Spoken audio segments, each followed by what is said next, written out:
Bed lovers, நாய் பூனை அந்த மாதிரி பெட்ஸ் வளர்க்குறவங்க, அதை ஹேண்டில் பண்ணுறவங்க, அந்த இடத்துல வேலை செய்கிறவங்க,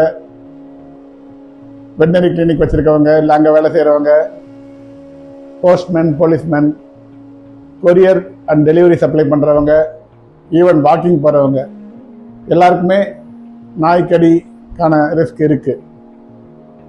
இவங்களுக்கு ரேபிஸ் வர்றதை எப்படி ப்ரிவென்ட் பண்ணலாம்? ஆன்டி ரேபிஸ் வேக்சின்ற வேக்சின் நாய் கடிச்சா 5 டோஸ் போடுவோம். ஆனால் இவங்களுக்கு வராமல் தடுக்கிறதுக்கு முன்னாடியே 3 டோஸ் போடுறோம்.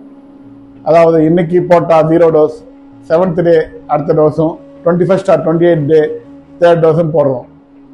அப்படி போடும்போது அவங்க உடம்புக்குள்ள ஒரு எதிர்ப்பு சக்தி உருவாகுது.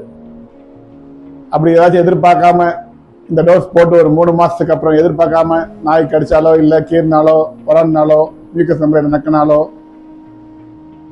அந்த டைம்ல இவங்களுக்கு 5 டோஸ்க்கு பதில் 2 டோஸ் வேக்சின் போட்டா போதும். அது இல்லாம அந்த ரேபிஸ் இம்னோகுளோபின் இல்ல மோனோக்ளோனல் ஆன்டிபாடின்னு சொல்லுவாங்க, இந்த கேட்டகரி 3க்கு அந்த இன்ஜெக்ஷனை இவங்களுக்கு தர வேண்டிய தேவை இருக்காது. பெற்றோர்களின் விழிப்புணர்வுக்காக பகிரப்படும் செய்தி. மருத்துவரின் ஆலோசனைக்கு கைபேசி எண்ணை அழைக்கவும்.